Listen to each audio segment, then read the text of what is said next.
Bueno, buenas. ¿Cómo les va? Le vamos a meter un poco a esto para tratar de llegar a charlar de la mayor cantidad de cuestiones posibles, en el marco de que, como decía Rod, tenemos una serie de actividades de charlas por delante. Esta tiene un correlato con otra y después otras que son, ¿vieron en los festivales que hay? Ahora se dicen shows laterales o algo por el estilo, de charlas que no están así como todo está relacionado, pero que son de temáticas específicas, que vamos a hacer la semana que viene una en la Facultad de Exactas sobre agrotóxicos y humedales y después otra sobre fracking, las offshore y se va a sumar también una compañera de Chubut de la Asamblea de Nolamina Esquel a la actividad que tenemos el 12 de noviembre en todo lo que va a estar pasando en las próximas semanas. Así que, ¿qué es lo que queremos hacer? Por un lado, dar un pantallazo, dar una idea de cómo estamos pensando el momento histórico en el que estamos inmersos y a partir de ahí tratar de dar los debates. En cierto sentido, esto que queremos presentar desde Ambiente en Lucha tiene que ver con dar cuenta de que pensamos que estamos, sí, como decía un videito que difundimos ayer, ante uno de los desafíos más grandes de la historia de la humanidad en lo que hace a la situación de catástrofe a la que estamos yendo en términos de crisis ambiental y climática, pero lo que vamos a caracterizar es que entendemos que es inentendible la dinámica que puede tener esta situación sin entrecruzar el problema de crisis ambiental y climática con la crisis económica, la crisis energética y la crisis política. Entonces vamos a tratar de caracterizar de conjunto cómo se cruzan estos cuatro esferas. Y la semana que viene vamos a plantear que vamos a discutir en torno a cuáles son las corrientes que intervienen dentro del movimiento socioambiental para dar cuenta de que vamos a dividir, a estudiar distintas corrientes que algunas interpretan que la salida de esas cuatro crisis puede ser de una manera gradual, parcial, a través de reformas, u otras corrientes que plantean una salida, que entienden que la resolución de cómo se cruzan estas cuatro crisis tiene un carácter bastante más revulsivo, revolucionario, de crisis o de catástrofes o de colapso de la sociedad, del capitalismo, de la civilización entera. Que discutir estos distintos pronósticos es lo que vamos a hacer la semana que viene. Entonces, la idea de crisis da cuenta de algo que a veces puede dar a entender que es algo que puede ser pasajero y que entonces una crisis, algo malo, pasa y se resuelve y la vida sigue adelante como con alguna que otra consecuencia, pero seguir adelante. Esto es medio confuso o que quizás sin tanto correlato en lo que hace la crisis ambiental y climática, porque está pasando algo que no es que va a quedar atrás, sino que va a sentar en buena medida consecuencias a largo plazo, y eso es parte de lo que queremos terminar o intentar avanzar en caracterizar. Yo acá hice una línea de tiempo, que no es una línea de tiempo, sino algunas ayuda a memoria de algunos hechos históricos a los que vamos a ir haciendo referencia para pensar todo esto, de algunos momentos claves o de hechos claves que tenemos que tener en cuenta para analizar lo que está pasando, y que en buena medida parten de un hecho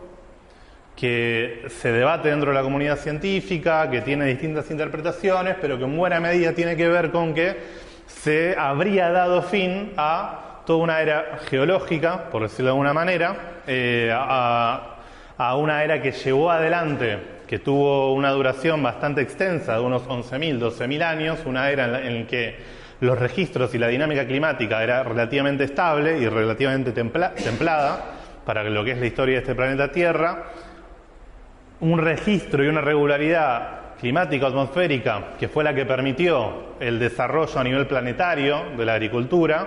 porque no puede ser que al mismo tiempo en distintos puntos del planeta haya tendido a pasar lo mismo en torno al desarrollo de sociedades más sedentarias y demás y vinculadas a la producción de alimentos por la vía agrícola. Todo eso empezó a pasar con cierto grado de contingencia y de casualidad, pero sobre todo porque hubo una determinada estabilización climática que permitió cosas tan simples cosas tan profundas como poder calcular cuándo cosechar y cuándo no, el ciclo de estaciones, cuándo llueve más, cuándo llueve menos, en qué momento conviene tirar las semillas al suelo, etcétera. Todo eso fue parte de un proceso de estabilización climática que empezó hace unos 12.000 años y que estamos dando cuenta, o que la ciencia está dando cuenta que habría llegado a su fin. Y ahí aparece la discusión en el plano científico, por decirlo de una manera, en terminar de poner una definición a esto. Aparece la idea de que habríamos entrado en una era de algo que se llama antropoceno, en términos de la idea de que la humanidad pasó a ser el principal factor que explica lo que pasa a nivel planetario. Esto ahora lo vamos a problematizar. Hay quienes dicen que eso es incorrecto, porque uno no puede achacarle al conjunto de la humanidad las mismas responsabilidades, sino que hay responsabilidades diferenciadas en términos de clase y que más que antropoceno habría que hablar de antropoceno, de capitaloceno, digamos, ahora lo escribo, pero la idea de que terminó una era histórica larga de miles de años es lo que está instalado. La idea de que lo que le pone fin a eso es algún tipo de intervención humana y no el estallido de un volcán y no la caída de un meteorito, como pasó en otros momentos de la historia de este planeta, es algo que está asentado científicamente y es lo que da el contexto de lo que estamos discutiendo. Entonces ahí, bueno, yo ahí mencioné lo de antropoceno. Yo voy a... Seno. Este pizarrón es medio chiquito, pero de este lado, para quienes quieran tomar nota de cuestiones para leer o demás, les voy a anotar autores de todas las cosas que estamos viendo, por si después quieren ir a buscar. Lo de antropoceno tiene una presentación formal en el año 2000. Hay algo que se llama, que hay congresos que se hacen de geólogos y demás que se ponen a discutir estas cosas, a discutir el impacto de los procesos de biodiversidad en la corteza terrestre y demás. Desde el año 2000 se está discutiendo en buena medida esto, todavía no lo resolvieron. Ese es el que hizo la presentación formal, un tipo que se llama Crutzen, y los que salen al cruce a la idea de antropoceno son otros autores como Andreas Malm y Jason Moore, que son de los que plantean la idea más de capitaloceno, la idea de que el problema es, o la responsabilidad hay que ponerla en capitalismo y no en esta igualación de responsabilidades. ¿Desde cuándo empezó a pasar esto? Esto entra en parte de la discusión y del debate. En un principio, la idea fue poner como fecha de inicio de esta gran desestabilización el desarrollo el momento del desarrollo de la industria capitalista, entre los siglos XVII y XVIII en adelante, o más precisamente quizás la década que se da entre 1830 y 1840, que es cuando el capitalismo pasa de basarse en una industria cuya principal motricidad la daba el agua, o sea, el circular de los ríos que hacía mover un molino y demás, y esto generaba la primera maquinización de la industria capitalista. En esta década fue el momento en que se da el paso a la quema de carbón para sostener la industria y de ahí el comienzo de la era fósil. O sea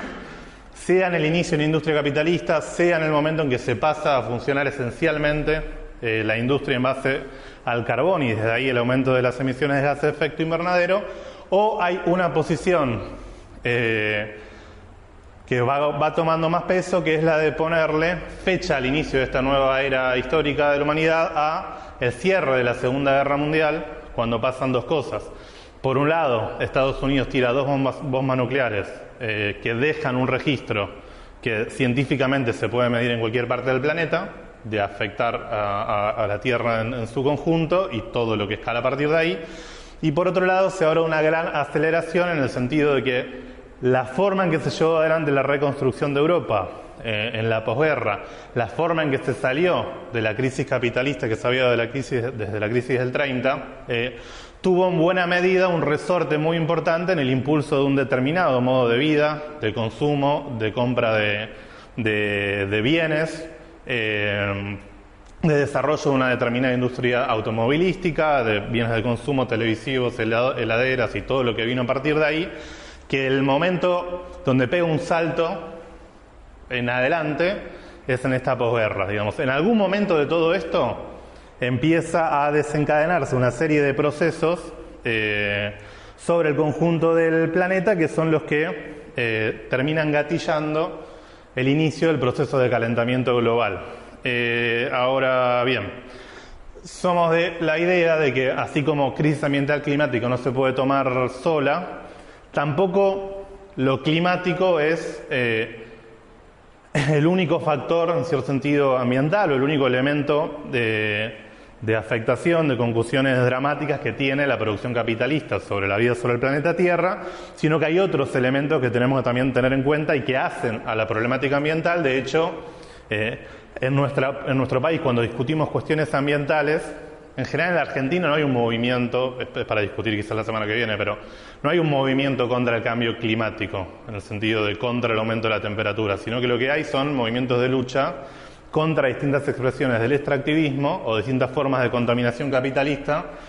que todas en definitiva están vinculadas al proceso de calentamiento global, pero lo que vemos todos los días, salvo los días de huelga mundial por el clima, son movilizaciones ambientales que tienen otras problemáticas, como ser el problema de la polución atmosférica, a nivel planetario, ¿no? Hoy en día la principal causa de muerte a nivel mundial tiene que ver con la contaminación del aire, que produce anualmente unas 80 millones de muertes al año, es decir, lo que respiramos, eso acorta procesos vitales, eso genera enfermedades. La polución atmosférica, la polución del agua, la contaminación en general de ríos, de mares, etcétera. A eso sumado los procesos de acidificación del mar, que lo hacen más invivible para las especies que viven ahí adentro, la cantidad de plásticos que se estiran industrialmente alrededor, en torno a esto. Está la película esta, que al margen de las conclusiones que saca en Netflix,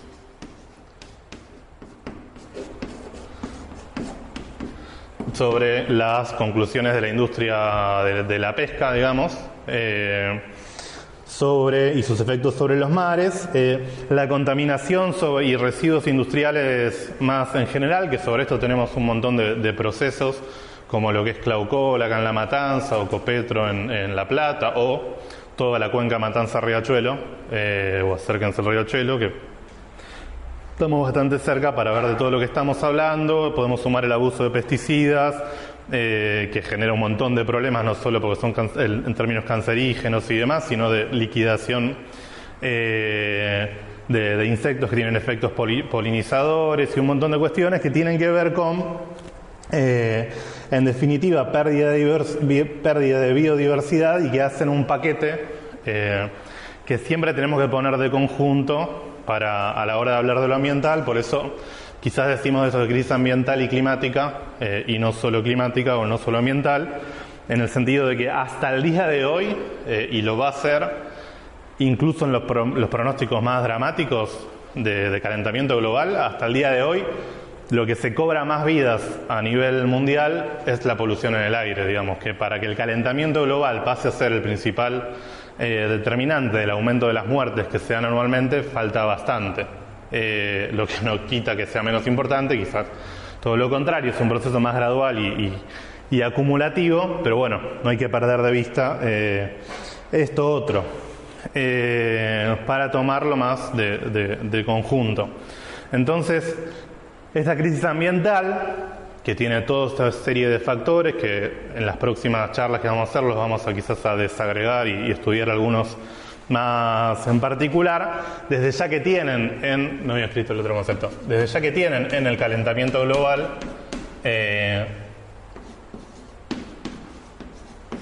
una amenaza inédita para el conjunto de la vida sobre el planeta Tierra, en el sentido de que la propia ONU señala que de sostenerse ciertas tendencias hacia el año 2050, una buena parte del planeta sería inhabitable. Quizás hay distintos cálculos en torno a esto, pero algunos dicen que para un sector de la población que podría llegar a 4.000 millones de personas podrían dejar de tener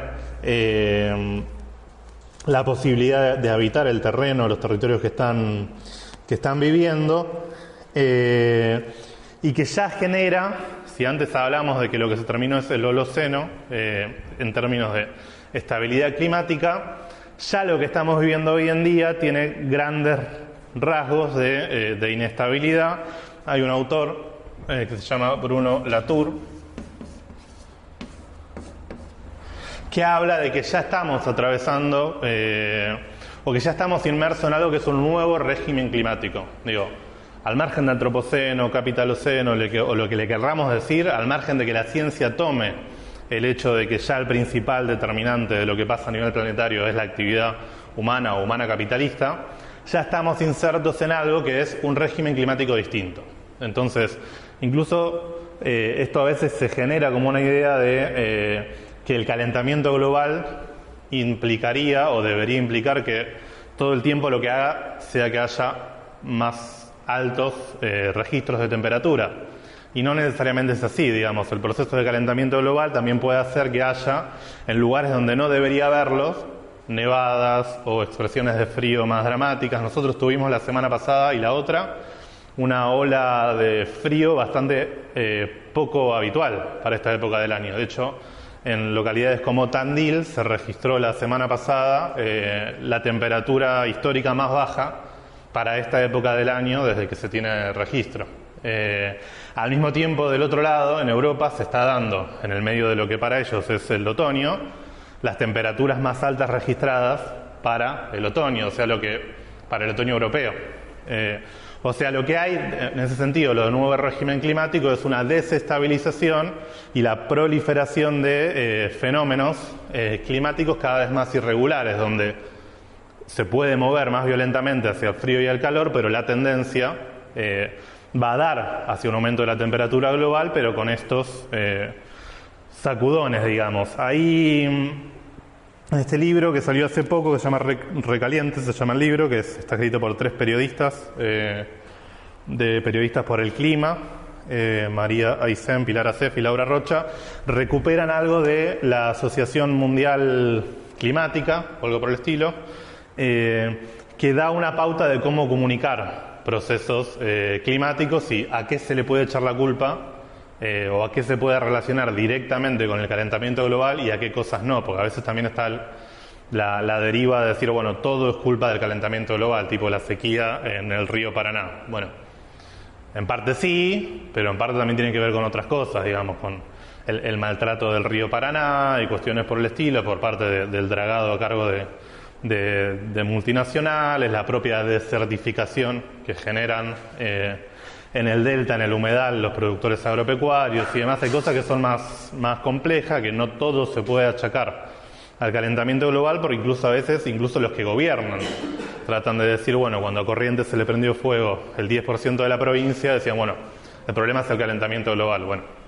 el problema es el calentamiento global y que plantaste pinos en un lugar donde no iban, digamos, las cosas son un poco más complejas. Entonces, bueno, si alguno quiere ese registro de cómo de recomendaciones sobre cómo comunicar estas cuestiones, ahí lo podemos después socializar.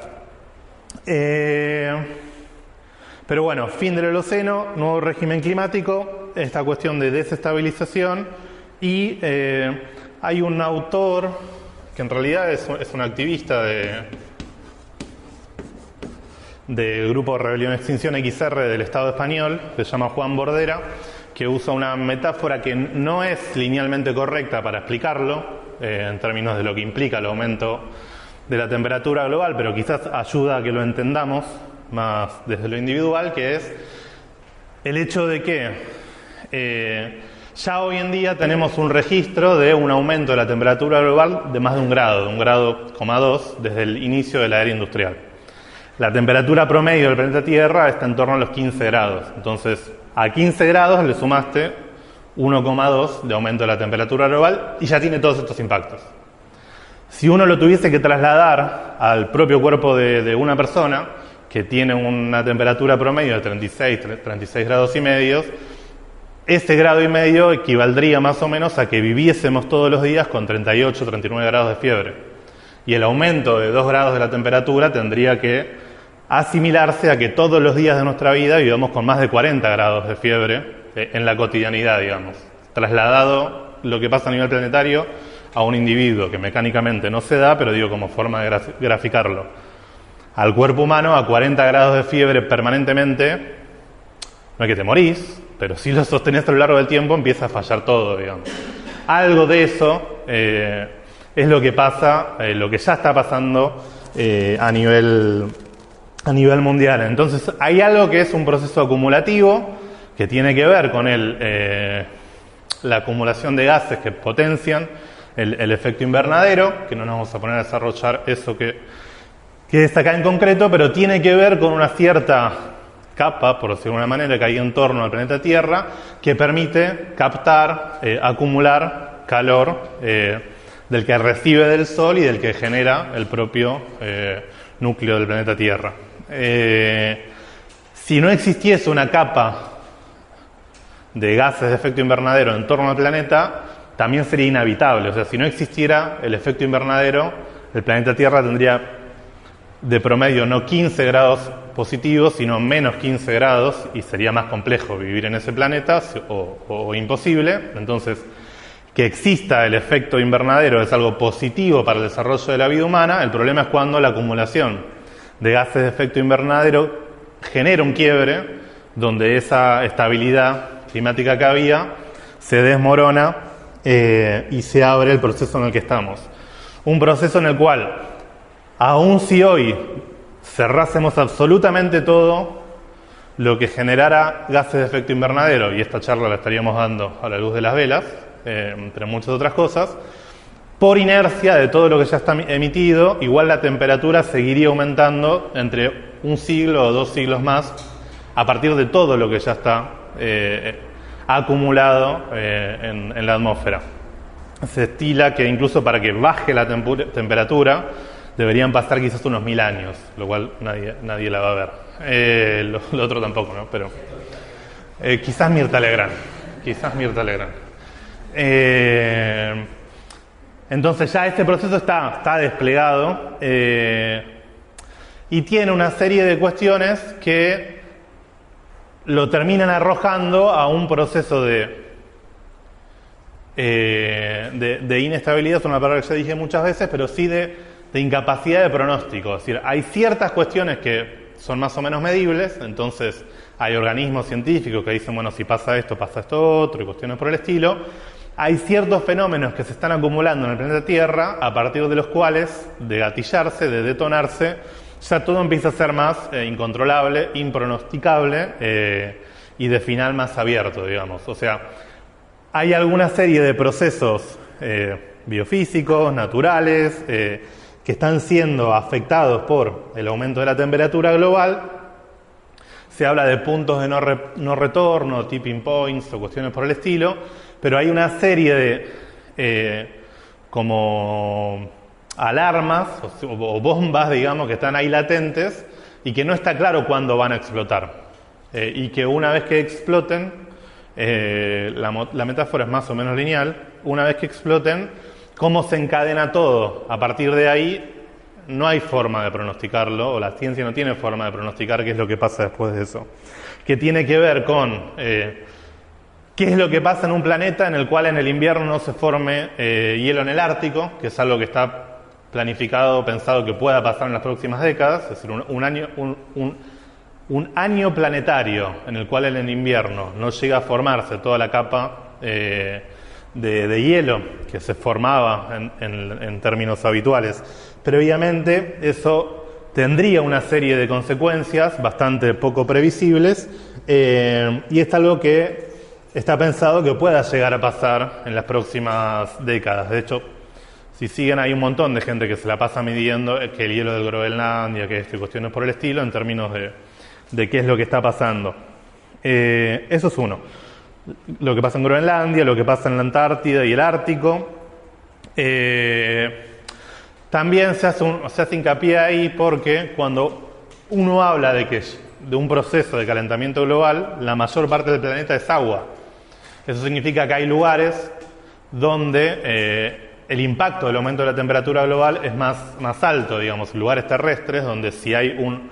1,2 ya de aumento de la temperatura global, eso tiene fenómenos de vuelta de agua, además que lo tiran para abajo de ese promedio. Hay lugares del planeta donde por ejemplo, en el Ártico, ese 1,2 de aumento de la temperatura global, en el Ártico la temperatura promedio de ahora comparado con lo que pasaba antes del inicio de de la era industrial es que ya tiene 4 grados más de temperatura el Ártico que lo que tenía en el siglo XIX. Entonces, por eso se da todo eso que está pasando desde hielo y demás. Hay otros puntos de estos, como son la extinción de corales en algunas partes del océano, de mares, el derretimiento del permafrost, que son algunas como zonas también en el norte de grandes extensiones de tierra que hoy en día están congeladas en la superficie, pero que de eso derretirse emergería una buena cantidad de gases de efecto invernadero por el conjunto de materia biológica que está ahí condensada abajo de esa capa de hielo, y una serie de cuestiones más por el estilo que, de vuelta, hay especial interés por medirlos día a día. La ciencia hace un par de décadas decía que tenía que haber un aumento de la temperatura de 5 o de 3 grados para que se afecten cualitativamente, pero cada vez más se va bajando esa brecha. Entonces, hace poco hay un estudio de la revista Science sobre este asunto y que da cuenta de que de esta multiplicidad de puntos potenciales de no retorno, hay 6 que ya están más o menos medibles, como que están a punto caramelo, digamos, de estallar. ¿Qué es lo que pasa a partir de ahí? Nadie sabe. Pero en esa estamos. Entonces, son un montón. Yo ahí nombro un par. Después podemos pasar una cita, pero son... yo de los que nombré son los que están más avanzados en esa cuestión. Entonces, hay una parte de todo esto de a qué se parece o qué consecuencias tiene o cómo se expresa este proceso de calentamiento global, que tiene estas consecuencias, que tiene estas consideraciones, pero de vuelta, quizás a veces da la falsa sensación de que cuando hablamos de calentamiento global, de lo único que estamos hablando es que de repente, o no de repente, pero que acumulativamente o que en algún momento el lugar que vivimos va a ser habitable, o que la temperatura va a ser insoportable, o que vamos a tener olas de calor más seguidas, y entonces lo dejamos todo en un amplio espectro de fenómenos que entran en lo climático, digamos, o hasta casi que en lo vivencial individual. Ahora bien, el calentamiento global tiene otras consecuencias que están más quizás diferidas o mediadas por otros procesos, pero que van a impactar antes de que todo eso llegue a puntos más dramáticos, en el sentido de cuándo nos va a caer la ficha de lo que está pasando. Porque, qué sé yo, si todos los veranos empezamos a tener temperaturas como el récord que tuvimos en enero del año pasado, esos 42 grados que creo que hubo en enero del año pasado, pasan no un día, sino 3, 4 durante un enero y cuestiones por el estilo, bueno, quizás ahí vaya cayendo un poco más la ficha de lo que está pasando con todo esto, pero antes de eso ya hay otros fenómenos que están siendo afectados por el proceso de calentamiento global, que son bastante más tangibles. Por ejemplo, hoy en día en Europa hay un gran proceso de luchas sociales, reivindicativas, de la clase trabajadora, que tienen un peso muy importante en el aumento del precio de la energía, que ahora nos vamos a referir a eso, pero de conjunto dan cuenta de un proceso inflacionario que se da a escala global y que tiene factores que tiene motores de ese proceso inflacionario que son inseparables del problema climático ambiental. Por ejemplo, el Banco Central de la Unión Europea está midiendo que hoy en día hay una inflación en Europa que está en torno al 10%, que es una locura para lo que están habituados. Ellos no tienen problema como el que tenemos, quizás sí los tienen, pero no cuando uno va a cuáles son los rubros que aumentan tanto, no pasan cosas como acá lo que hacen los textiles, que te aumentan un 100% las zapatillas y cuestiones por el estilo. Su canasta de aumento no está centrada ahí, sino que está centrada, según ellos, ¿no? Según el propio los bancos centrales europeos, en 3 factores, que son el transporte, la agricultura y la vivienda, siendo que en la vivienda entra sobre todo la calefacción de la vivienda. Y ninguna de esas 3 cosas se entiende si uno lo separa del problema climático general. O sea, incluso la inflación global puede ser pensada, no como el principal determinante, pero como una de las explicaciones de por qué hay inflación a nivel mundial, ya hoy en día tiene que ver con el problema del calentamiento global, cómo afecta en términos de procesos. Por ejemplo, hay un caso muy particular en Alemania, donde llevan 4 años de sequías continuadas, donde el volumen de los ríos, el nivel de los ríos llega a niveles de bajante a los que no había llegado en un milenio. Eso genera un encarecimiento del flete, del transporte, de lo que se produce de alimentos. Eso impacta en la canasta general, impacta también en la canasta general de precios, los que son los seguros de las empresas. Las empresas se pagan seguros cada vez más altos contra sequías o contra incendios cada vez más frecuentes. Entonces, el conjunto de la producción se va encareciendo por el proceso de calentamiento global. Si a eso le sumamos las políticas contradictorias que se dan de transición energética, ahí ya hay buena parte, que es lo que vamos a hablar un poquito más adelante, ya hay buena parte de la explicación de por qué se dan procesos de inflación, que a veces es lo más tangible y lo que políticamente más moviliza, cuánto dura el salario, cuánto dura la plata que tenemos en el bolsillo, que ya hoy son medio difíciles de pensar a escala mundial, separándolos del proceso de calentamiento global. Entonces, incluso hay un estudio que señala que uno de los procesos revolucionarios y de guerra civil más dramáticos que tuvimos en la última década, que fue la guerra civil que se dio en Siria contra el dictador Bashar al-Assad, obviamente que uno de los detonantes tiene que ver con las represiones del régimen, en las movilizaciones que se estaban dando en el marco de la primavera árabe, pero en Siria en particular había registro de las mayores sequías que se habían dado en los últimos 2000 años. Entonces había una acumulación de incapacidad de generar alimentos que fue parte de lo que caldeó el humor social y las protestas,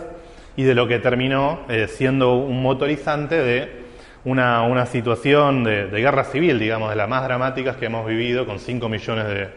de desplazados, con cientos de miles de asesinados, una cuestión por el estilo. De vuelta, no es que el calentamiento global es el que produjo la guerra civil, pero a la hora de pensar por qué se dan ese tipo de fenómenos,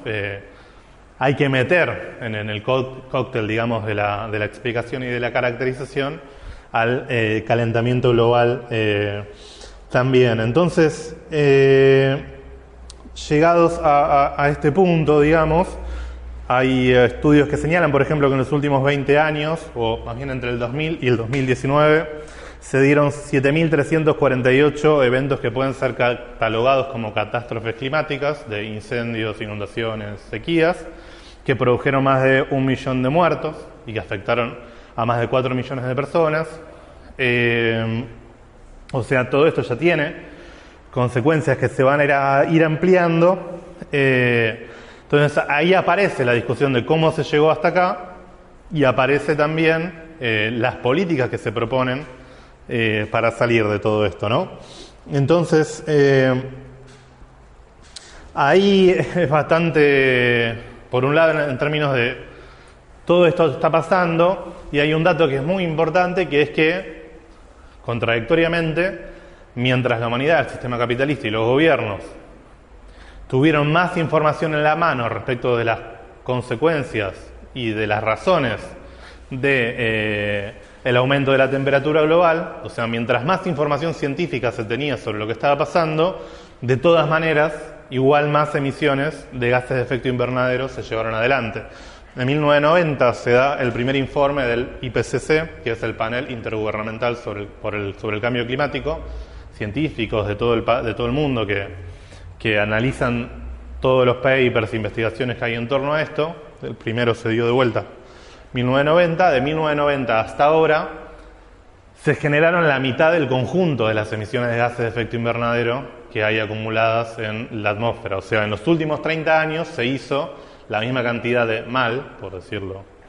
religiosamente, que en el último siglo casi medio. Entonces, y era cuando ya sabíamos de todo lo que estaba pasando. Incluso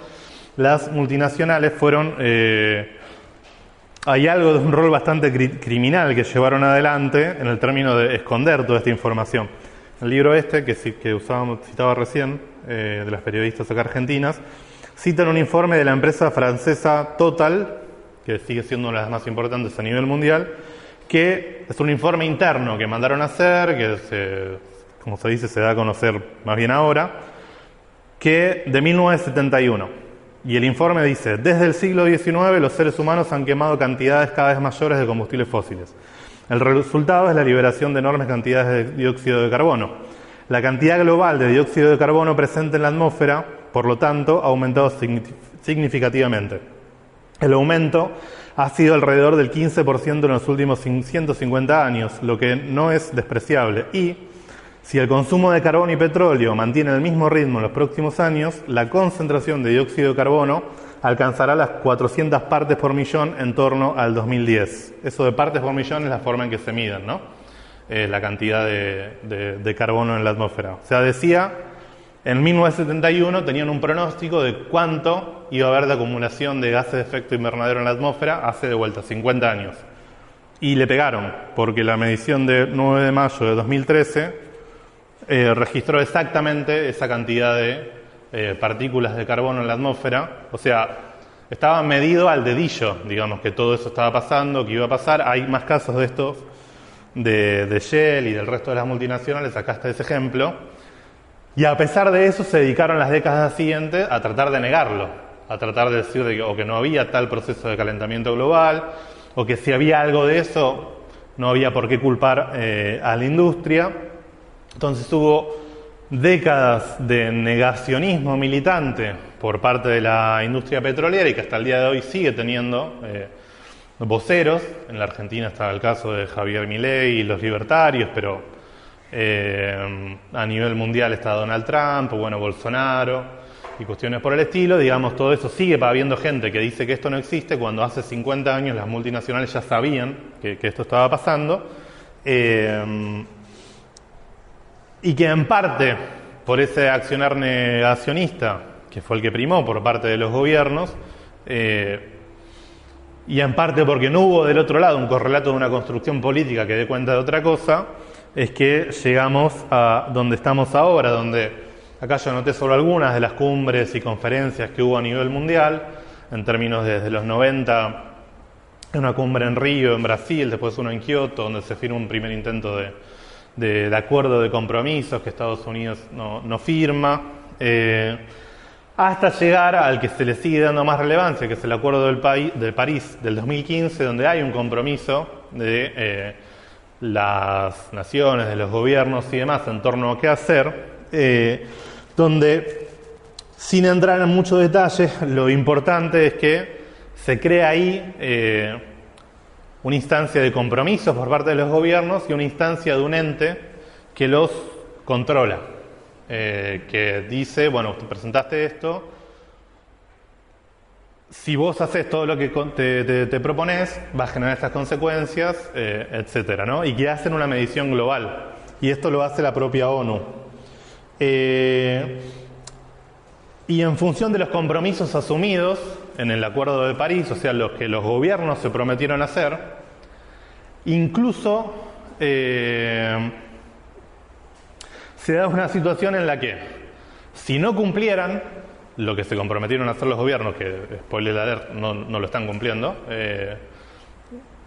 en términos de reducción de gases de efecto invernadero, de pasaje a energías limpias, etcétera,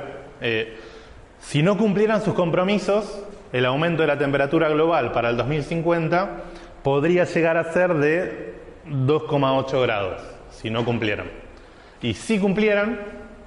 sería de 2,7 grados el aumento de la temperatura global. O sea, el compromiso que asumieron, incluso sin cumplirlo, tiene esa limitación importante, y aún así hay que andar corriendo, o hubo que andar corriendo en los últimos años a Estados Unidos, a China, a Rusia, etcétera, para que aunque sea firmen eso, que tiene estas limitaciones. Entonces, ¿cómo y por qué se llegó hasta acá, a este proceso? En 1972 aparece un informe que es medio un parteaguas, que es el informe que tiene como título Los límites del crecimiento. Es un texto que cumplió 50 años este año, y que fue la primera vez en que se hace una medición a través de computadoras y un método científico objetivo, por decirlo de alguna manera, que planteó no desde la especulación filosófica, sino de manejar ciertos datos y variables de producción de alimentos, de crecimiento de la población, de quema de energía y demás, que empezó a dar pronósticos en torno a en qué momento, si todo eso se seguía dando bajo la misma dinámica, la vida sobre el planeta iba a empezar a tornarse inviable, poniendo principal eje en el motor de choque, de violentar los límites biofísicos del planeta al crecimiento de la población. Entonces, los límites del crecimiento, como informe, fue bastante cuestionado, no solo por las multinacionales y las empresas que querían seguir con el dale que dale, sino incluso también desde el sur global, por decirlo de una manera, o desde América Latina. Hubo muchas lecturas en clave desarrollista o latinoamericanista, por decirlo de alguna manera, que planteaban que este informe escrito y financiado por el MIT y cuestiones por el estilo, incluso que los que estaban a la cabeza, algunos venían a ser funcionarios de cabecillas de multinacionales automotrices, los que habían impulsado el informe. Entonces, medio que con esa presentación, desde lugares como el nuestro, salían más interpretaciones de, bueno, acá los países imperialistas vienen a decirnos que nosotros nunca vamos a poder llegar a tener el nivel de vida y de consumo y de comodidades que tuvieran ellos, porque si quisiéramos hacer eso, estallamos el planeta, ¿no? Como si la idea de dar cuenta de los límites del crecimiento sería una forma de imponerle a los países que todavía no se habían desarrollado que nunca lo iban a poder hacer, porque si no, el planeta se tornaría inviable. Entonces, sea por un lado o por el otro, fue bastante rechazado. Tiene este problema político que ahora es bastante rebatible en términos aritméticos, de haber puesto el centro en el problema poblacional. De hecho, las conferencias ambientales que se hacen a partir de ahí tienen el eje en el problema de la población. Entonces, medio que la salida tenía que ver con disminuir el consumo y poner tasas de natalidad en el sur global, digamos, y de esa forma limitábamos cuántos hijos, hijas tienen los pobres, y de esa manera evitamos, ¿no? Así fue muy interpretado, leído y demás.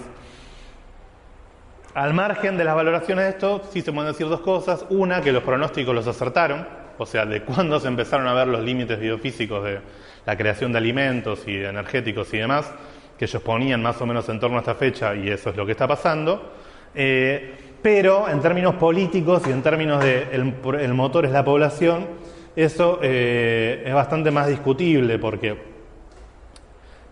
la correlación entre crecimiento de la población y aumento de los gases de la generación de gases de efecto invernadero es un poco más mediada por otras cosas. Por ejemplo, Andreas Malm, que es el autor que es, creo es belga, pero milita en Alemania, tira un dato para discutir justamente con esto, que es que desde el siglo XIX, de 1820 hasta el 2010, la población mundial se multiplicó por 6, lo cual es un montón, pero las emisiones de gases de efecto invernadero se multiplicaron por 650. Entonces hay un desfasaje donde una cosa es la población y otra cosa es las emisiones de gases de efecto invernadero, y ahí es donde vamos a lo de la diferenciación o las responsabilidades diferenciadas que hay, en que el 10% más rico de la población es el responsable del 52% de las emisiones de gases de efecto invernadero, que el 1% más rico es responsable del 15% del acumulado de emisiones de gases de efecto invernadero, y el 50% más pobre solo el 7% del acumulado de las emisiones de gases de efecto invernadero. Incluso Oxfam, que es como una ONG que se dedica a estudiar desigualdad y siempre tira el dato de, bueno, cuántos ricos tienen el equivalente a todas las riquezas que tiene la mitad del planeta más pobre, hacen ese cálculo en torno al tema de la huella de carbono, o sea, las emisiones individuales medidas de cada sujeto, y ellos plantean que incluso sosteniéndose bajo los compromisos de emisiones de gases de efecto invernadero que nos permitan evitar superar el 1,5 de aumento de la temperatura global, que es el compromiso que está asumido, se podría no superar ese umbral incluso si el 50% más pobre de la humanidad duplicara su consumo o su huella de carbono medido a nivel individual. O sea, en buena medida lo que hay que hacer tiene que ver con afectar los intereses más concentrados de las clases capitalistas y demás, de las 100 multinacionales que son responsables del 71% de las emisiones de gases de efecto invernadero, más que acusar al conjunto de la humanidad con el antropoceno o acusar al problema de la población, como surgía de esto de lo del informe de los límites de crecimiento y demás, ¿no? Entonces, acá en la explicación de por qué llegamos hasta acá, a nosotros nos interesaba brevemente dar cuenta o al menos de las coordenadas, o señalar dónde ir a buscar la explicación que se puede dar o que se fue construyendo desde el marxismo para esto, sobre la base de que cuando Marx vivía, la ecología como tal no era todavía ni una disciplina, ni una palabra que se hubiese inventado, pero sí en el planteo marxista, incluso desde lo que escribió hace un siglo y medio, da cuenta de algunas coordenadas para pensar esto. ¿En qué sentido? En que el motor, como hoy en día señala el movimiento Viernes por el Futuro, que tiene una consigna que es people not profit, o algo así como la gente o el pueblo, no las ganancias, o sea, el motor del problema del calentamiento global es la búsqueda de ganancias irracional de algún sector de la población, de la clase capitalista, y que el problema en todo caso solamente es la búsqueda desmedida e irracional de ganancias, que en la búsqueda de la ganancia capitalista hay una parte de la explicación, es cierto, digamos. Ahora es un poco más profundo el asunto. El problema está en que capitalismo, cuya fórmula de funcionamiento, de lógica, es la de que alguien tiene dinero, compra mercancías, las transforma de alguna manera, las vende y después tiene más dinero prima y DM y D prima, que es la fórmula del corazón, digamos, de la dinámica capitalista, que siempre da la idea de que tiene que haber un crecimiento. O sea, el capitalismo no funciona si tiene una lógica de crecimiento, donde siempre lo que se busca es una reproducción ampliada del capital, y que eso es la lógica inherente a cómo cada capitalista piensa su inversión, y que incluso la economía a nivel mundial está instalado que la forma de medirlo es en torno al crecimiento del PBI, del Producto Bruto Interno, que el PBI es la cantidad de valor agregado que se suma a la economía a nivel mundial, y que esto tiene un montón de problemas, ¿no? Porque el PBI no mide las tareas de cuidado, no mide los efectos sobre la naturaleza y cuestiones por el estilo. ¿Hay un problema ahí? Sí, también hay un problema ahí que explica el problema del calentamiento global y este desfasaje que hay entre cómo la humanidad se relaciona con la naturaleza. Pero más a fondo, en la explicación más central y esencial, digamos, de este problema, estaba ya en Marx una explicación en torno a una serie de categorías que nos parece que siguen siendo importantes. Una es la de la fractura metabólica y otra es la de un proceso de doble enajenación, que ahora vamos a tratar de explicar brevemente. Y que están vinculados. Recientemente editamos este libro, que lo escribió, que son unos cursos que dio Nahuel Moreno, que es el fundador de la corriente política trotskista de la que somos parte de Izquierda Socialista, y que es una recopilación de cursos que se daban a la militancia en la década del 60 y 70 sobre marxismo, más incluso en términos filosóficos, de qué es el marxismo, que las tesis de Feuerbach de Marx, el concepto de alienación en el marxismo y cuestiones por el estilo. Quizás si lo leen se van a dar cuenta que lo que quizás piensan que es el marxismo no es el marxismo, y que el marxismo es otra cosa, y está un poco explicado acá. Y hay acá un desarrollo sobre el problema o del problema de la alienación en Marx, que es un problema que parece como filosófico, que está relacionado a problemas filosóficos desde ya, como incluso la felicidad y cuestiones por el estilo, pero que no vamos a ir por ese lado, sino a dar cuenta de que el capitalismo, para funcionar, no solo tiene esa lógica, sino que tiene la necesidad de subsumir, es la palabra, en el capital y en el desarrollo marxista, pero le podríamos decir de someter necesariamente tanto a la clase trabajadora como a la naturaleza. Tiene la necesidad de reducirlo a una variable de cálculo y a una variable que pueda ser explotable universalmente en todo momento y lugar, sin importar el momento del día, del año o lo que sea, reducirlo a una variable de cálculo, que para eso fue condición necesaria del desarrollo del capitalismo separar, en su momento los campesinos, pero a los trabajadores de sus medios de producción, separar el lugar de generación de alimentos del lugar de generación de la industria y de la mano de eso separar el campo de la ciudad, y en ese sentido generar una fragmentación de cómo se venía viviendo la vida hasta ese entonces, que esa separación de los hombres, de las mujeres, de la humanidad, de sus medios de vida, es a su vez la separación o la profundización de la separación que en términos filosóficos el cristianismo y la religión ayudó bastante entre naturaleza y sociedad, o entre naturaleza y cultura, o entre cuerpo y mente, y cuestiones por el estilo, a la idea de que eso son esferas completamente separadas, y que eso tiene un correlato en el conjunto de la organización de la sociedad, que hace a que, por un lado, Marx sí llegó a desarrollar, al hablar de fractura metabólica, metabolismo sí es una palabra inventada en el siglo XIX, y él lo agarra y lo mete dentro del análisis de la sociedad. Incluso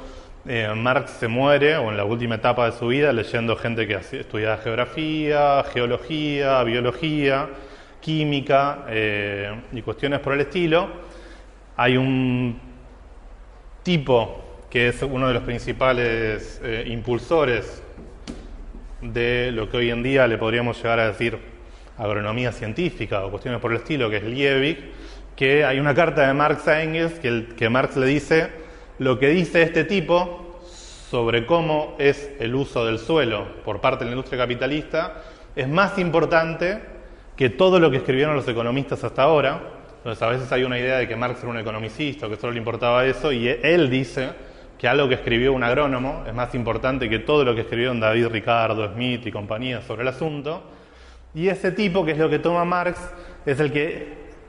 se preocupa de una cuestión que tiene que ver con el agotamiento del suelo por el desarrollo de la industria alimentaria capitalista y por la separación de la vida en el campo y la ciudad. Hay una cosa que es más fácil de entender, que tiene que ver con que el conjunto de la vida, hasta que se desarrolló a gran escala la industria capitalista, tenía ciertas reglas de funcionamiento, en el sentido de ciertos ciclos vitales, una idea de que era un ciclo donde todo se utilizaba y era parte de la misma circulación. Entonces se cultivaban alimentos, esos alimentos alguien los comía, esos alimentos alguien después, una parte de eso eran nutrientes que quemaba y otra parte volvía metabólicamente y fisiológicamente a la tierra, a forma de abono, y eso ayudaba a que la tierra no pierda nutrientes, ¿no? Hablando de caca, por si alguno no lo entendió. O cuestiones por el estilo, por decirlo mal y pronto. ¿Qué es lo que pasa cuando vos producís alimentos en un lugar, pero después se consumen en otro? O sea, cuando vos producís alimentos masivamente en algún lugar en el campo, pero la gente vive hacinada en ciudades, y entonces los nutrientes, los despojos, digamos, los residuos de esa alimentación no vuelven al suelo como abono, sino que en todo caso se terminan tirando a los ríos como un contaminante. Entonces ahí hay un proceso que termina siendo algo que era uno de los principales problemas del siglo XIX, que era la pérdida de productividad de la tierra. Incluso David Ricardo y la teoría de la renta marginal y todo ese tipo de cuestiones, para los que les interese, en buena medida tenía como explicación de fondo la idea de que hay tierras que producen más que otras. Digo, el mandato exportador de la Argentina se supone que se basa en que tenemos una renta diferencial porque nuestra tierra es muy productiva, cuestiones por el estilo. En el siglo XIX este era el problema, estaban en un problema de pérdida de eficacia, de nutrientes a nivel de su agricultura, que incluso hacía que, Mann cuenta que en las guerras napoleónicas, la gente entre Inglaterra, Francia y todo ese tipo de cuestiones, la gente iba a desenterrar a los muertos por usarlo de abono, para tratar de apuntalar el proceso que estaba habiendo de pérdida de nutrientes en la tierra, digamos, estaban en esa.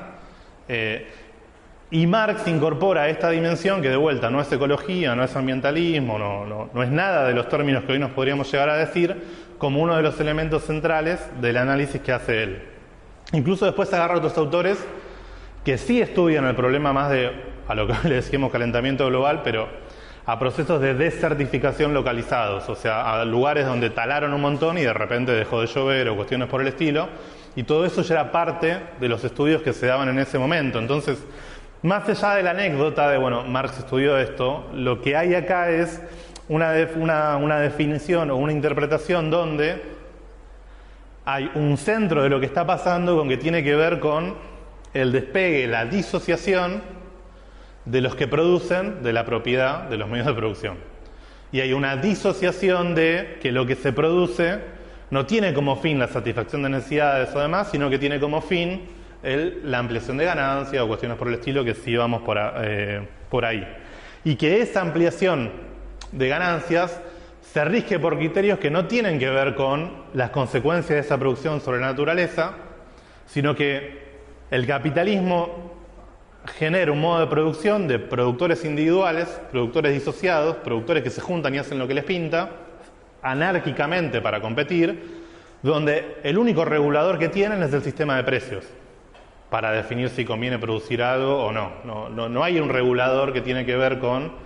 los efectos que tiene dañinos sobre las personas o sobre la naturaleza. Y en ese sentido, hay una preocupación acá que sigue siendo pertinente a tener en cuenta hasta el día de hoy, sobre la base de que en esta cuenta, ni en la tasa de ganancia capitalista, nunca entró en la balanza de nadie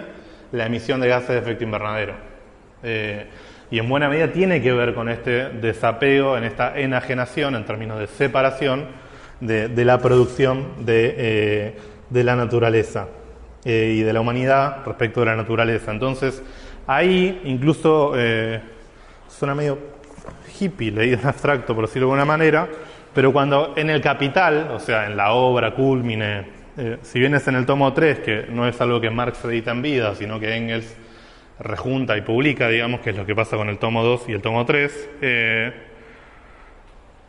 a la hora de hablar del objetivo político de su movimiento y de lo que se propone hacer, él dice: la libertad solo puede consistir en que el hombre socializado, los productores asociados, regulen racionalmente este metabolismo suyo con la naturaleza, poniéndolo bajo su control colectivo, en vez de ser dominados por él como por un poder ciego. Que lo lleven a cabo con el mínimo empleo de fuerzas y bajo las condiciones más dignas y adecuadas para su naturaleza humana. Entonces acá ya tenemos una cosa donde el objetivo político tiene que ver con introducir una racionalidad a la producción, recomponer sobre la base de eso la relación de la humanidad con la naturaleza, y que la forma de hacerlo tiene que ser reducir al mínimo posible el trabajo humano, que es la gran promesa del desarrollo científico y tecnológico del capitalismo, que no cumplió. O sea, en el siglo XIX se pasó de trabajar de 19 a 8 horas, fruto de un montón de luchas. En el siglo XX se desarrollaron todos los desarrollos científicos que queramos, pero cada vez trabajamos más horas en vez de menos, digamos. Entonces, incluso en esto, que es un planteo bastante filosófico abstracto, hay un planteo de fondo hasta programático, digamos, de qué es lo que habría que hacer para solucionar o para abordar este problema de la crisis ambiental. Entonces, por suerte aparecieron toda una serie de autores que empezaron a tirar de este hilo, de desarrollar corrientes de marxismo ecológico y demás, que la semana, y creemos que eso también hacemos desde nuestro lugar, desde Ambiente en Lucha y desde la Unidad Internacional de Trabajadoras y Trabajadoras, que es la organización de la que somos parte a nivel mundial, estudiando y desarrollando estas cosas, elaborando política, en el sentido de que hay un hilo del cual tirar para pensar todas estas dimensiones hasta el día de hoy, sobre la base de que Marx no escribió sobre todo, ni es una Biblia, dijo cosas que están mal, hay cosas que están equivocadas, pero nos sigue dando un marco interpretativo donde, vinculándolo con los avances de la ciencia del momento, está esta anécdota de que Marx le quería dedicar el Capital a Darwin y Darwin le dijo: no macho, no me generes otro problema, ya tengo suficientes. Es decir, hay una carta de Marx a Darwin diciendo: lo tuyo está muy bien, y Darwin le dice: no, gracias. O sea, estaba esa preocupación desde el vamos en el marxismo de vincularse con lo más avanzado de la ciencia, y es parte de lo que hay que seguir haciendo, ¿no? Entonces, una explicación más metodológica de toda esta cuestión. Y en esto está en el Capital, digo, la fuente de la creación del valor son el trabajo y la naturaleza. no nos vamos a meter en teorías del valor, pero está vinculado eso, y ahí es donde podemos saltar a tratar de vincular todo esto que vimos de lo ambiental con el problema de lo económico y lo energético. De lo económico en el sentido de que esta búsqueda de ganancia por parte del sistema capitalista, esta fórmula, digamos, y esta tendencia que intrínsecamente lo empuja hacia adelante, cualquier tipo de planificación que uno querriera hacer para tratar de paliar, de dar respuesta a este proceso de calentamiento global, requiere de recursos y de resortes económicos. Pensar en abstracto el ambientalismo o la cuestión ambiental nos podría hacer perder de vista que si lo que necesitamos son recursos económicos disponibles para resignarlos a una planificación ecológica, energética, productiva y demás, hay que ubicarse que en este planeta no sobra nada en términos económicos y que el sistema capitalista lleva 50 años, decimos nosotros, de una crisis crónica de la economía capitalista. ¿Qué significa esto? Que llevamos 50 años de tocar techo de las tasas de ganancia de las principales industrias de la economía, que son particularmente las automotrices, que llevamos 50 años donde tiende a ser más redituable para un gran capital, para un gran burgués y demás, no poner una fábrica para generar empleo genuino y generar productos que satisfagan necesidades, sino que es más rentable poner plata en la timba financiera, y por eso llevamos 50 años donde la cantidad de valor ficticio generado es mayor que el que se genera a nivel de la economía real. Llevamos 50 años donde cada 3 o 4 años hay una crisis económica de peso y de impacto global. En la década del 70 tuvimos primero la crisis del petróleo, después tuvimos las crisis de fines de los 70, principios de los 80, las crisis de la deuda externa de América Latina, después tuvimos las crisis de Wall Street del 87, tuvimos las crisis de las caídas del muro de la Unión Soviética, el tequilazo en el 94, la crisis del 2001 de las .com en Estados Unidos, la crisis del 2001 de Argentina, la crisis del 2007-2008 de las hipotecas, de la cual nunca se salió. O sea, cada 3 o 4 años tenemos un evento de esto que reconfigura la situación económica y que para nosotros tiene una razón de fondo en este estancamiento de las tasas de ganancia, y que por eso llevamos 50 años donde el único programa económico que tiene el capitalismo a nivel mundial, nosotros decimos una contrarrevolución económica permanente, hay quienes le dicen a eso neoliberalismo, pero llevamos 50 años de que el único plan que tiene el capitalismo es reventar derechos. Reventar el estado de bienestar, privatizar cosas, que los estados dejen de ser garantes de derechos. Y en ese marco entra también el saqueo de recursos naturales, porque una forma de tratar de recomponer la tasa de ganancia es abaratando las materias primas. Entonces, por eso llevamos en buena medida 50 años donde el conocimiento sobre el calentamiento global estaba, pero 50 años igual de aumento del saqueo y de la explotación a escala global donde nos tiene hasta ahora, digamos. Y eso también va de la mano de lo energético. Perdón, sigo hablando, pero al menos para llegar a 2 cosas más y cerramos, para abrir a preguntas o algún tipo de debate. Les leo algo y a ver si me adivinan, si me dicen quién lo dijo y cuándo. Pasamos. El problema ambiental obviamente tiene un correlato con lo energético, porque lo energético también tiene que ver con la economía, pero además porque la principal matriz, digamos, de aumento de los gases de efecto invernadero hoy en día es la generación de energía. De ahí la mayor parte de la quema de combustibles fósiles. Entonces, acá hay alguien que dice: creo que en los próximos años, que pueden ser bastantes decenas o incluso medio siglo, van a estar caracterizados por lo que se llama la escasez de energía, o por el hecho de que esta energía, que no escasea realmente tanto como se dice por ahí, va a ser una energía cara. Los países occidentales, puesto que somos occidentales y hablamos y reaccionamos como tales, han vivido hasta ahora sobre la base de un saqueo energético realizado sobre el resto del mundo, gracias a lo cual hemos podido asegurar nuestro crecimiento económico, nuestro bienestar y ahora también el sistema político en el que hemos vivido. Ahora bien, eso se acabó para no volver nunca jamás. No, pero alguien del mismo país, pero 50 años atrás. Eso lo dijo Foucault. Y toda la explicación de por qué él piensa que se desarrolla el neoliberalismo, en su forma de interpretarlo, tiene que ver con que se entró en una era de escasez donde los estados no van a querer hacerse cargo de derechos, de cuidado, de protección y demás, sino que van a tender a privatizar todo eso. Foucault le da toda una deriva de esto más individual y de la mentalidad económica y del hombre económico que genera toda esta situación, pero lo llamativo es que esto es casi lo mismo que dijo Macron hace un par de semanas, que dijo, entramos en la era, se acabó la era de la abundancia,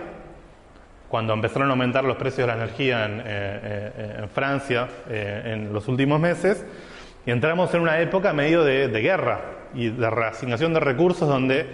el aumento del costo de la energía, por ahí Foucault decía, no es que se va a acabar la energía, nunca se va a acabar el petróleo. El problema es que viene siendo cada vez más costoso sacarlo de abajo de la tierra, y esto tiene una serie de problemas para cualquier discusión de estas. Hoy es en parte un buen día para esta discusión porque hoy sale un informe de la Agencia Internacional de la Energía, que es el ente que asesora a la OCDE, que es como el cúmulo de países desarrollados al cual la Argentina se desvive por pertenecer. Es el que, así como existe el IPCC de la ONU, está la Agencia Internacional de la Energía, que aborda todo este tipo de cuestiones para asesorar a los países imperialistas, y reconocen por primera vez que a partir de 1925, que de vuelta es la misma fecha que ponía esta gente, pero con otra explicación, la de los límites del crecimiento, se va a entrar en una época de declinamiento del consumo de los combustibles fósiles. 2025. Que es más o menos la misma fecha que le ponía por otra vía, digamos, esta gente. Ahí hay un debate sobre si a ese declive o encarecimiento de la energía tiene que ver porque la extracción de petróleo, sobre todo, ya tocó un techo, o es un problema de demanda, de que como todo el mundo estaría muy preocupado por lo climático e invirtiendo en energías renovables, entonces se va a demandar menos petróleo y combustibles fósiles. Ahí hay dos bibliotecas, digamos, que dan una explicación por demanda, que es lo que dice la Agencia Internacional de la Energía, o dar una explicación por techo de producción, que es lo que dicen autores como Antonio Turiel. Que este y otros autores, lo que tiene él es que escribe en castellano, entonces es más accesible, pero hay autores que dicen esto a escala mundial, señalan que la producción de petróleo habría llegado a su techo en el año 2005. ¿Qué significa eso? ¿Que se dejó de sacar el petróleo? No, sino que hay un declive de la cantidad de barriles que se producen anualmente o diariamente de ahí en adelante de petróleo convencional. No, barriles a nivel mundial, digamos. La cantidad de barriles totales que se producen en un año. Reconoce la Agencia Internacional de la Energía que del petróleo convencional se llegó a ese techo en el 2005, pero la Agencia Internacional de la Energía dice, o había dicho en su momento, no importa porque lo vamos a resolver con el fracking. Lo que está pasando con lo que anuncian hoy es que el fracking no estaría dando abasto para sostener eso que se había empezado a anunciar en su momento. ¿Cuál es el problema de esto? Que por esto que yo decía de la subsunción de la naturaleza por parte del capitalismo, de los tres tipos de fuentes de energía que puede llegar a haber, una que tiene que ver, se le dice energía de flujo, como tiene que ver con el viento, el agua, cuestiones por el estilo, que son más que van y vienen, o la solar, el de fuente de energía animada, o sea, la que empujan especies animales o el humano, la clase trabajadora, digamos. El capitalismo no optó o no prefiere ninguna de esas dos, que fueron las predominantes en los regímenes productivos previos, sino que prefiere las energías de stock. Energías que se puedan acumular, que sean fácilmente trasladables y que en la medida de lo posible tengan una gran densidad energética. O sea que por unidad produzcas una gran cantidad de movimientos. Hidrocarburos, sobre todo, es el pasaje de que los telares dejen de funcionar por agua y pasen a funcionar por carbón, por quemar carbón. Eso lo explica Andreas Malm. En buena medida tienen que ver con esto, con que el capitalismo quiere una fuente energética que no sea un trabajador que pueda ir a la huelga. Quiere una fuente energética que no sea un río que se puede secar o viento que hoy pueda haber o mañana no, sino que necesita algo de lo que pueda disponer permanentemente, y por eso fue hacia los combustibles fósiles. Y el petróleo en particular tiene ciertas características que no tiene ninguna otra fuente energética, en el sentido de que tiene una alta densidad energética como ninguna otra fuente de energía. De vuelta, es trasladable, vos lo producís en cualquier parte del planeta y lo movés hasta otro. Es acumulable, lo podés tener al menos 6 meses sin que pase mucho. Y tiene una alta tasa de retorno energético. Eso lo vamos a poner así, TRE, tasa de retorno energético, según la traducción es así o de otra manera, que esto es no la plata, sino la energía que tenés que invertir para generar energía. O sea, ¿cuántos barriles de petróleo tenés que gastar para sacar un barril de petróleo? ¿No? El fracking tiene una tasa de retorno bastante menor, porque vos para sacar la misma cantidad de energía o de petróleo que sacás con un pozo convencional tenés que hacer 20, 40 o 50 y ahí consumiste un montón de energía, entre maquinario, cuestiones por el estilo. Entonces, ninguna de las fuentes sustitutas del petróleo tienen esas características y tienen otros problemas. Entonces, cuando se habla de que se va a pasar a una transición energética, esto es un problema, porque hay un cálculo que yo últimamente lo vengo socializando porque me parece gráfico, que es que 1 litro de petróleo tiene el equivalente de... vieron que la unidad de medida, esto lo vieron en el secundario, de la energía son los joules, ¿no? ¿No? ¿Se acuerdan? Julios en las traducciones de español. Entonces los julios, 1 litro de petróleo tiene 30 millones de julios.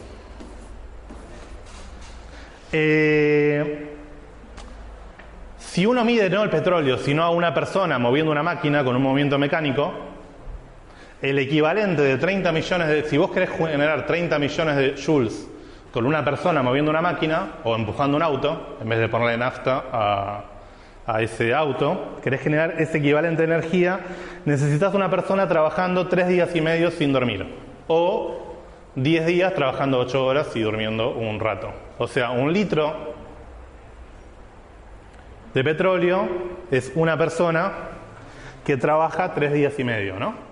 Entonces, cuando uno hace ese cálculo y lo extrapola a cómo funciona la economía mundial, hay un autor que se llama Jorge Reichman, es español también, que tira de esa cuenta y llega a el equivalente de que la producción diaria del sistema capitalista se basa en que tiene 4.000 millones de trabajadores, ¿no? Ahora, esos 4.000 millones de trabajadores, la clase trabajadora de lo que hoy es a nivel mundial la población mundial, tiene un acompañamiento en equivalentes de esta traducción de petróleo que se quema diariamente, que es el equivalente a que esos 4.000 millones de trabajadores se le sumen otros 5.000 millones de trabajadores, que son petróleo quemado. El otro día poníamos el ejemplo de si vieron la tercera película del Señor de los Anillos. ¿Sí? ¿No? ¿No? En un momento... ¿No? ¿Quién es? No, acá hay sin problemetario, el otro día no lo veía. El retorno del rey. En un momento hay una guerra, hay una batalla que está medio por perderse y de repente entra una banda de guerreros fantasma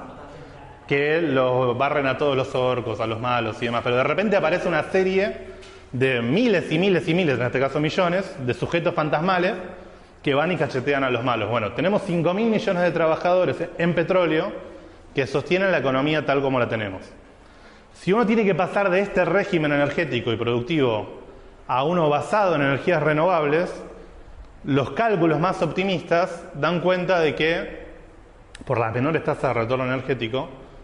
que una energía mundial basada en energías renovables puede tener a lo sumo el 40% de la energía que tenemos hoy en día disponible con este régimen energético. Entonces, la cuestión y la discusión de la transición energética también tiene que ver con cómo, igual es un montón de energía, si uno piensa en la cantidad de energía que hoy en día quemamos por boludeces, o por la industria armamentística, o por un montón de cosas que serían anulables. El tema es que si uno no entra en esa planificación, la transición energética es una guerra de sálvese quien pueda, que es lo que está pasando hoy.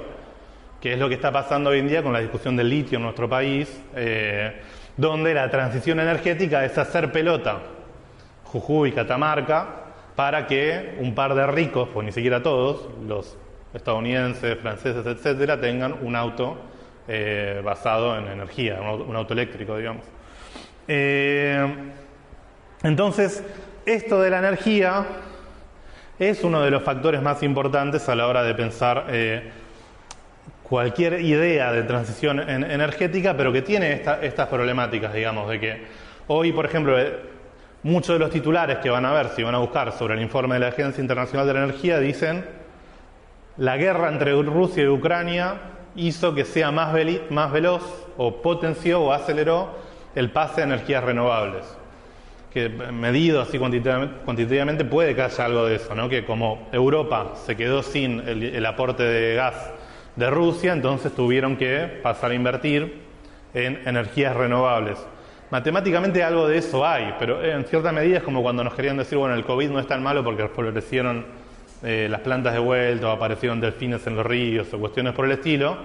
Al mediano y a largo plazo, que la transición energética sea un descalabro medido por guerras, medido por la no planificación y cuestiones por el estilo, va a generar problemas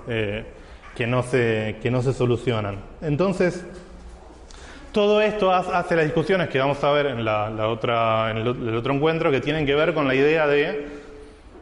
si todo esto es resoluble o es inevitable que cuando uno cruza todas estas cosas que estamos describiendo, se van necesariamente a instancias de colapso de esta situación o de catástrofe. En eso, y solo por decir una última cosa, nosotros somos de la idea de que dijimos crisis ambiental, crisis ecológica y crisis energética. Crisis política es donde tenemos en buena medida acumuladas nuestras debilidades, pero también las potencialidades de cambiar algo. Esta acumulación de fenómenos que sean a escala mundial dan lugar a un montón de cosas. Uno puede decir procesos de polarización social, de crisis políticas, de situaciones revolucionarias, el título que le querramos poner, pero uno agarra el mapa y tiene lo que pasó en Sri Lanka, donde ante el aumento de la energía, de la pobreza, hubo una rebelión, la gente se movilizó y se metieron hasta en la casa del presidente, toda una cosa parecida al argentinazo, pero como si hubiésemos entrado en la casa quinta de la Rúa y usado su pileta. Tenemos eso, tenemos la rebelión que hubo en Colombia, en Ecuador previamente contra el acuerdo con el FMI, lo que pasó en Chile. O sea, tenemos todo eso por un lado, y por otro lado tenemos que también son parte de esta realidad, que los Milei, que Vox en el Estado español, que algunos fenómenos también, más de corrimiento a ultraderecha, también dentro de esa situación política. Y en el medio tenemos todos los partidos tradicionales que cada vez tienen gobiernos más efímeros, o mandatos donde pueden ganar una elección, pero después las reelecciones son cada vez más difíciles. Vamos a ver cómo le va a Biden en las elecciones de medio término a fin de año. Bueno, y lo del gobierno del Frente de Todos en nuestro país ya es bastante claro que no va bien, digamos, pero en el medio tenemos todos los partidos más tradicionales que están bastante quebrados y sin gran entusiasmo, digamos, por decirlo mal y pronto. Tenemos una acumulación de procesos revulsivos a escala mundial con estas contradicciones, y una gran contradicción de que no hay grandes corrientes políticas que intervengan desarrollando la movilización y planteando estas cuestiones más de fondo, ¿no? Entonces, en eso, para nosotros, que es lo que vamos a discutir la próxima vez, el tema de ser parte de todas las movilizaciones que se dan a escala global por medidas parciales, por reivindicaciones concretas, como es en nuestro país la ley de humedales o la contaminación de alguna empresa, contra la megaminería y demás, es algo necesario, pero también es necesario plantear la salida más de fondo, en el sentido de la necesidad de, lo que decía más filosóficamente Marx, pero la necesidad de introducir variables de raciocinio que tienen que ver con la planificación económica, con tener los principales resortes de la economía en manos de la clase trabajadora para que pueda haber una planificación de lo que se produce y de lo que se consume, de que es inviable discutir las próximas décadas de vida sobre este planeta Tierra sobre la base de que la energía siga siendo un bien privado y destinado al lucro,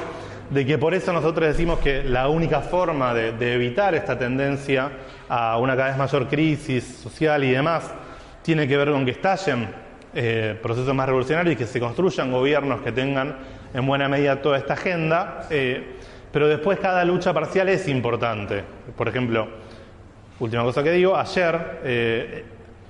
en Mar del Plata está frenada la exploración offshore por un fallo judicial fruto de la movilización y demás. Ayer Equinor, la empresa noruega que quiere llevar adelante las offshore, apeló amenazando con que si no la habilitan rápido va a dejar de ser redituable la inversión que hicieron, porque ellos pagaron en última instancia por los derechos para llevar adelante la explotación offshore.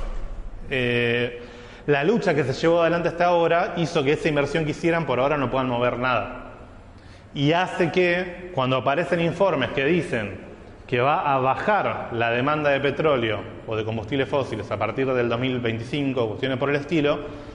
y las inversiones en offshore son inversiones que empiezan a dar réditos y producir a 8 o 10 años,